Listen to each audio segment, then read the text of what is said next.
Hi, everyone, and welcome to this week's episode of TV. It's all we've got. My name is Lauren Danikian, and with me, I have my lovely dad. Yes, it is. It's George Danikian, the other half of the two Danikian combo that runs this podcast and has an extraordinary amount of fun. Oh, as much fun as anyone can have on Zoom, of course. But We're what still a tremendous separated. idea you had to keep us entertained during COVID. In the depths of COVID, there you were thinking, hey, Dad, do you know we can do something pretty interesting? What about it? It worked. Do you know what's really funny? People have kind of said, so how many episodes have you done now? I'm like, oh, we just finished our 12th episode. And when you think about it, that's 12 weeks. That's basically the amount of time that we spent in COVID. Sorry, in lockdown for this, sixth wave for you guys and second or third wave for us. It was a short, sharp, snap lockdown were the words that came out of Daniel Andrews' mouth, Premier of Victoria, and how true he was to his word. Well, it's short and sharp. He only missed it by 10 weeks. Sorry? In hindsight, it probably will be short and sharp because it wouldn't have gone on for a year. So he didn't quite lie. He just didn't fit the time frame for right now. Can I just tell you, when we went into lockdown, I had jet black hair. No, you did. Didn't I? Well, it seemed like it was jet black. It probably felt like it was jet black hair. Yeah, it felt. It probably did. I felt 20 years younger. Yeah. I completely understand that. It feels like it was so long, but then it also feels like it was super quick because you look back on that part of the year and go, I don't know what I did. I did nothing. I can't talk about it. I can't believe half that time's gone. It's just a whole other feeling, really. To remind everyone the premise of the podcast. Okay. So the premise of the podcast is Dad and I are complete opposites and we encourage each other to broaden our horizons or movie. Well, yeah. Okay, fine. Broaden our horizons, whatever you want to call it. Truth is that we really don't have a lot in common besides our love of TV and movies. I love you. I love you too. And that's something we have in common. But that's pretty much where it stops. Well, hang on. We're both Yankee fans. Yeah, I mean, I'm a Yankee fan because you're a Yankee fan. Oh, do you know what I mean? Like I went to the Yankee Stadium to watch a game because I'd be like, oh, how sick is this? Like, and then I can send it back to Dad and he can be like, you did make me sick because I hadn't been to the stadium during the season. I had been there during the off season when it was snowed under, and of all the people to go and see a meaningful Major League Baseball competitive game, my daughter. Yeah, someone that didn't know what a great gag what was going on. Taking photos and sending them to my father, making him churn. And don't forget the Yankee t-shirt that I bought. That's really cute, actually. I still have it. It's a super cute t-shirt. Very good. But anyway, I digress. The real purpose of this is for you and I to continue our bond, even though we're separated, maybe not necessarily by borders shut at the moment, but we do live in different states. So it's a good excuse for us to stay together. Correct. And keep in touch. Exactly. And also talk about things that we've watched over the past week. Now, this is the twist, I guess, is that you challenge me to watch something that I would probably have never even heard of or watched, and I do the same to you. And it's been interesting. There have definitely been times where we've both loved what we've been asked to watch. There have been times when we have not loved what we've been asked to watch. I should add, I've also been scarred by a couple of Yes. decisions. Yeah. I mean, sorry. These are the things you would have been forced to watch if we were living under the same roof. Correct. Basically. Up your schmigadoon. So, yeah. Hey, you liked schmigadoon. I did. Yeah. And you've liked this week's contribution or this week's offering. Yes. So this week's offering, still not sure if it's the Lucky Man or Lucky Man. I think if you are looking for it on Stan, then please write into your search bar Stan Lee, and then you will find Lucky Man. Got it. Because I'm not going to lie, struggled to find it. Oh, it didn't help. Make it easier for people. It didn't help that your father gave you a bum steer when he said, "It's on Netflix, darling." Yeah. And you went, "Dad, it's not there." And I went, look, sure. It makes a lot of sense. And my wife in the background went, "It's on Stan." I checked everything but Stan. I ended up watching it. I've gotten through the first season. So it stars James Nesbitt, who I've pretty much grown up watching on British television in a range of things. Sure. Interesting casting choice. I laugh when he runs. It's not Tom Cruise. He's not the best runner. It's not Tom Cruise. Yeah, I think, if you're going to be in an action movie like that, get a body double so that it looks like you're a great runner. I think they couldn't get a body double anywhere near enough to James Nesbitt. He's definitely an interesting person to cast in the role, but I think it works. Yeah. Because he is unsuspecting, right? He's a detective who we see has a gambling addiction, and things change when he meets a certain person. So it is a very interesting watch. There are twists and turns, and yeah, I think it's cool to see them solve the crimes. Yeah. So they basically solve a crime each episode, but ultimately there's one big crime that they're solving. And they stay just this side of sanity, trying to get it done.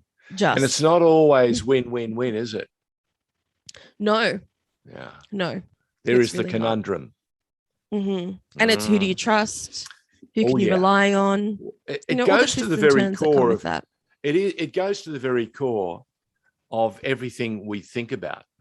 Sometimes it asks some interesting questions. If you were going to have this particular gift, would you use it all the time, or would you be, sort of selective? And that's an interesting question that keeps coming back. I was asked to watch a show called Fleabag. Now, Fleabag is a very interesting choice. It's not on Netflix. It's certainly not on Stan, but it's very definitely available on Amazon Prime.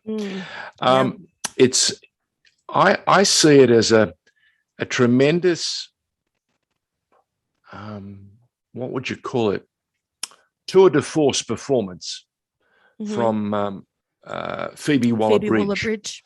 What is it? You find all these shows and all the lead characters or the lead actors and actresses have triple banger names.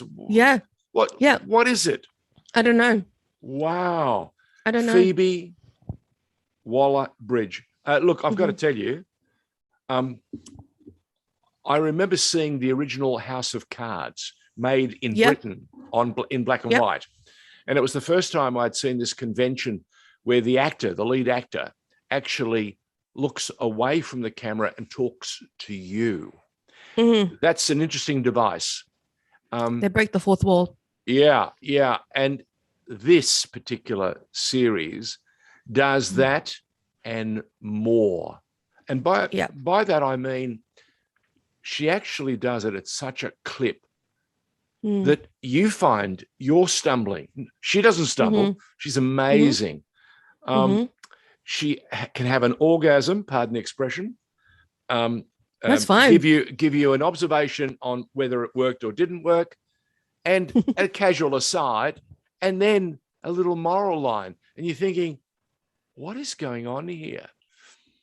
It's a quite remarkable series about a young woman who's trying to live life in a huge metropolis after a personal tragedy. And she's broken. In how many pieces, we don't know. And it's quite extraordinary, all the people in her life and how they go in and out of her life. Am I on the money? Absolutely. You couldn't be closer to the money. And I said to you, this bothered me so much. When we do the actual podcast on Thursday, I'm going to ask you, how much of this is you, madam? None of it. Oh. None of it. So what drew you to watch Phoebe? Okay, so because she lives a modern lifestyle that's edgy and racy. Don't cover it. Yeah, which is nothing like me at all. I've played it safe. Well, hang on. For a lot of my life. I haven't been near you for a while. I don't know. So I've played it safe a lot of my life. Do you know what I mean? I've stuck to the rules. I've always been a good girl. But you are a good girl. Yes, I am.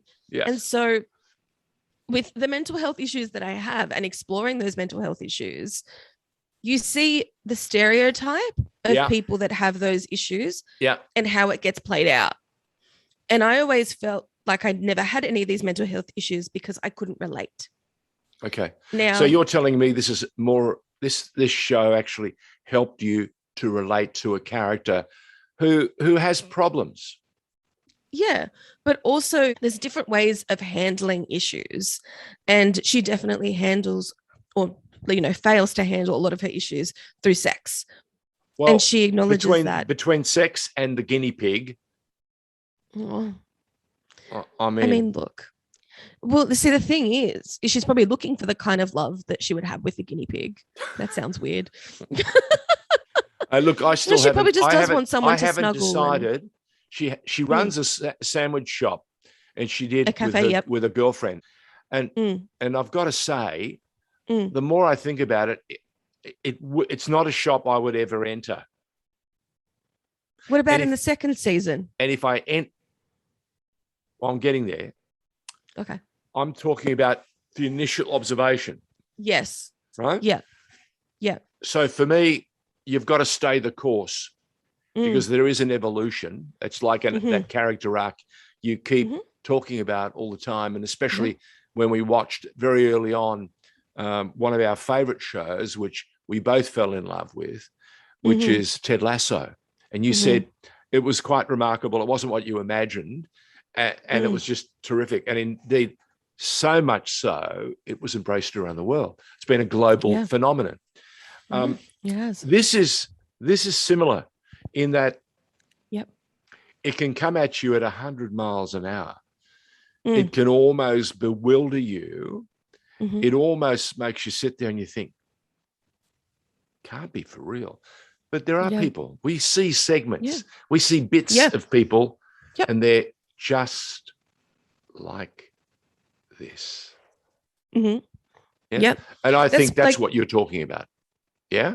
Yeah, because this was written as a one-woman stage show. Yes, originally it was a stage show. A successful one. Toured with, yes. And then turned it into this one-part series, which I believe was the intention. And then with everybody just being so obsessed with it. The popularity, it opened doors. Yeah. Because it all comes back to money. They can't just keep making a show if people don't like it. And people But also she said season 2 is and will be the final for Fleabag. Like Fleabag is not coming back. So we can say goodbye to Fleabag. No third season. Right. Okay. Season 2 is it. So we're done. Bye-bye, Fleabag. Already you've deflated me because I was so looking forward to season 3. No, you don't get one. Okay. No one gets one. Well, if it makes you feel any better, Witcher is coming. Venom is coming. Red Notice has arrived.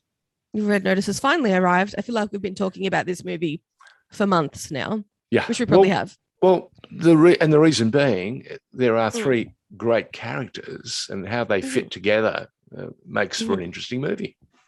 But more about that a little later on. So getting back to Fleabag and Lucky Man. Yeah. Happy that you reached in and decided to test the waters with Lucky Man? Totally. Look, I'm a Marvel fan. I've said this before. I'm excited for anything Stan Lee. I love his cameos. Makes me sad that we won't be having any more. And He keeps popping up everywhere, doesn't he? He pops up all the time. Yeah. It's so great. In this show, he does. You see him. He'll walk past and he'll go, "Here, go after him, mate." Yeah.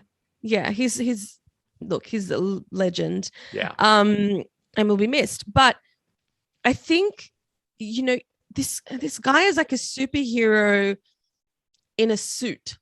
And he's not really a superhero. It's not really, no. And so I think it's a really interesting way of looking at things, especially making him out to be a cop or detective. And what do you make of the addiction component? He's addicted to gambling. He's addicted to gambling. Yeah. I think that's a control issue. Yeah, that's a control issue. And also because of the problems that he's had throughout his life. He hasn't been successful in life generally, but the one thing that has been consistent is his job. And he's been good at that, whether he's got a gambling addiction, whether he doesn't. And so I think because it hasn't affected that aspect of things, it's continued and he's been allowed to do it for so much longer. Mm. Granted, the rest of his life is falling apart. What do you make of the gift that's there to be won or received, and how different people respond to it? Did you find that interesting? I found it interesting that so many people knew about it. Yeah. And so many people wanted a piece of it. Yeah. I guess until you realize that it's a yin and yang situation. Yeah, you get nothing for nothing. Yeah, exactly. So you have to be really careful with what you do. Yeah, so it's an interesting lesson in life. It is an interesting lesson in life. And it does, without having this gift, we don't have that privilege of knowing that if we do something, it's going to end up well. We're second guessing ourselves all the time. The people that have this bracelet don't have to do that. No, but your moral compass, if you have a good moral compass, you can survive longer and further than Tom, Dick, Harry, or Maria. Yeah. With respect to Tom, Mick, Harry, and Maria. I wouldn't want anyone thinking that we were picking on them, especially in this brave new world of woke and cancel culture. Cancel culture. Whoa.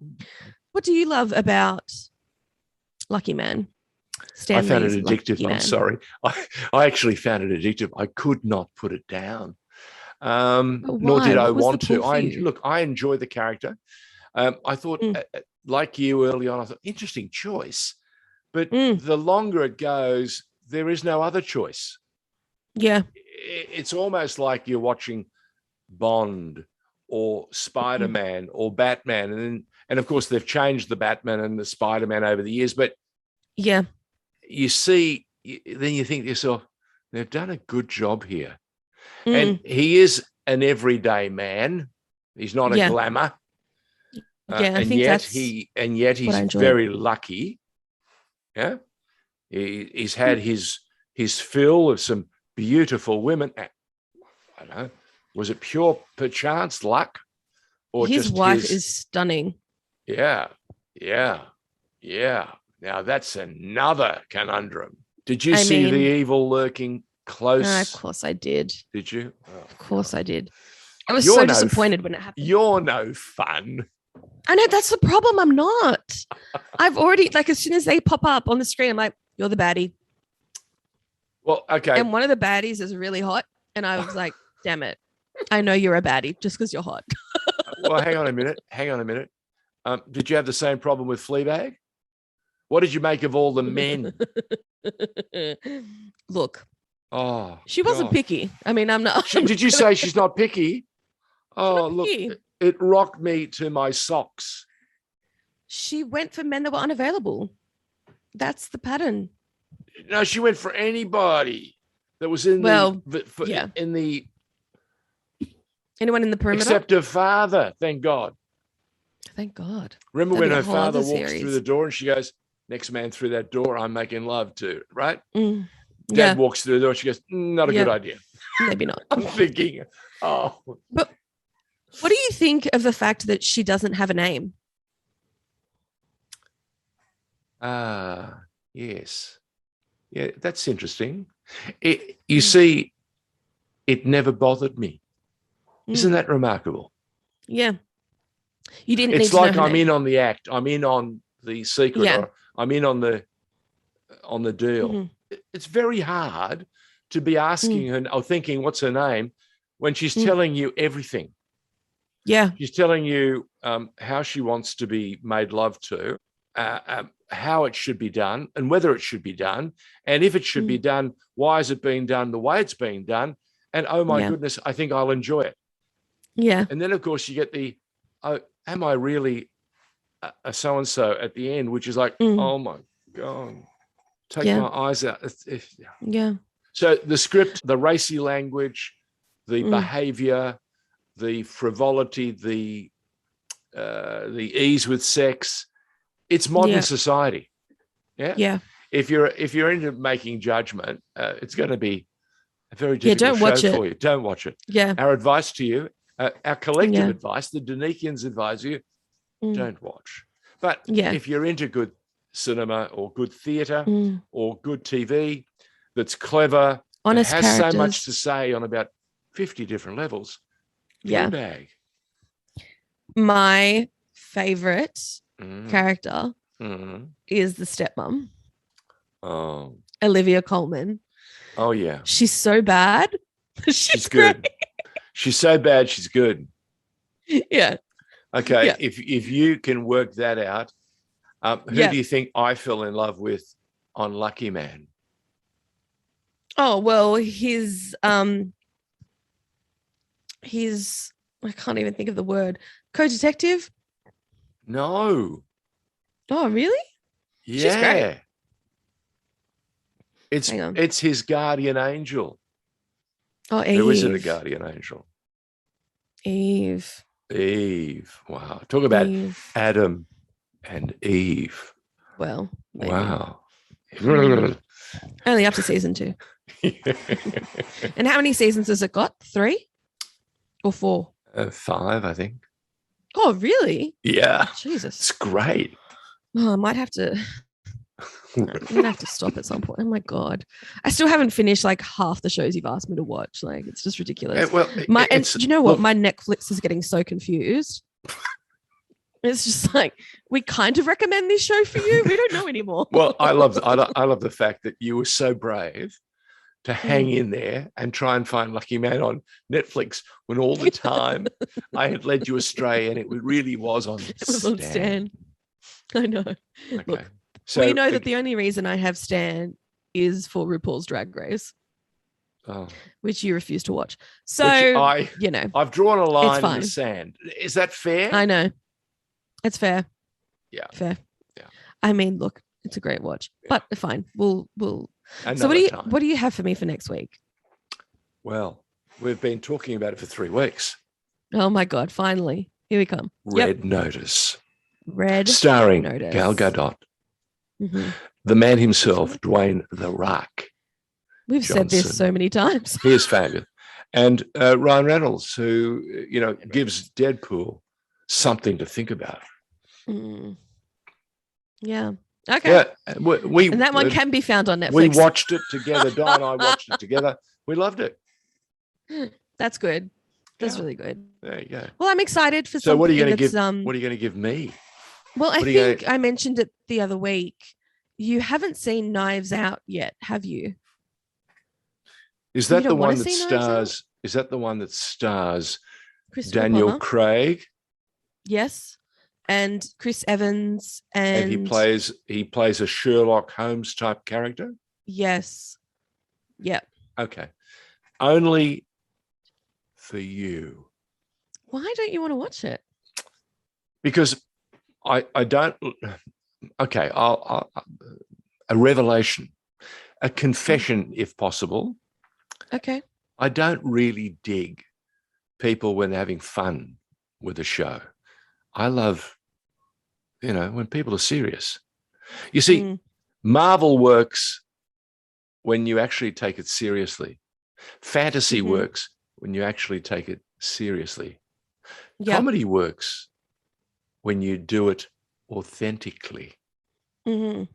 So I don't really like over-the-top stuff. Even a musical, the great musicals with song and dance in them, they were played for real, except when they were singing or dancing. Yeah. If you want to make it a schmaltzy thing, like La La Land or whatever, I'm not going to buy in. For me, it's like I grew up watching Elvis sing and be the same character in every movie. And I thought that was okay. Yeah. He never tried to be, put it on. Yeah. Yeah. I always wanted more from his acting because I thought he had it well within him. It's just Colonel Parker had not a scruple of anything that was reasonable and fair. And he wanted to keep Elvis right where he had him in his back pocket. Yeah. Which is a great shame. And although Elvis had an extraordinary career and left such an enormous legacy, and he's made much, much more money since he died, which is just mind-boggling. I know, it's insane, isn't it? Oh, it is. So have you learned any more about what I like? Yeah, I am learning slowly. Okay. Yeah. Yeah. I mean, I kind of knew you were already obsessed with Elvis. Right. Thank you for that. But also, I remember that one trip when we drove from Melbourne to Sydney. Oh, yeah. And just listening to your music, That shook you, didn't it? Yeah. Until I played Every time I hear them, I think of you. Until I played a song. Yeah. Called Just a Gigolo. And you thought, hey, Dad, how is it you know all the words? I said, very simple. The song you're thinking of is not an original. In fact, the song was written 75 years ago. That's older than you. Well, thank you, darling. I really appreciate that. I spoke to Phil O'Neill from 2WS FM. He's very good. He's just now joined me on FB. No way, and he said, really? We've been friends for 30 years. Why is it taking me this long to be on Facebook? I said, you didn't ask before. So he's good. He sends best wishes. So Ugly Phil, who was at one time or other, used to do a great show on the M's with a certain young lady. I used to love listening to him and Jackie O. Yeah, Jackie O. They started and did some tremendous work. And he sends best wishes. I'm going to encourage him to watch the podcast and see what he'll learn. He'll probably learn a lot about you. Thank you very much. You're very welcome. Elvis. Thank you, Elvis. Time for us to leave the building. What do you think? I'm sorry. Yeah, I think we should exit. Okay. Your nearest exits are located here and here. No. Thank you once again for listening this week. We are really enjoying this experience. And we thank you for flying with us on our special podcast. Yeah, thank you for flying with us TV on is all we've Sneaky got. Airways. All right. On that note, is this where I go, let you pause? guys go. No, Dad, you got to just wait. Can we say goodbye? Why not? Okay. Goodbye, Lauren. Bye. Bye, Dad.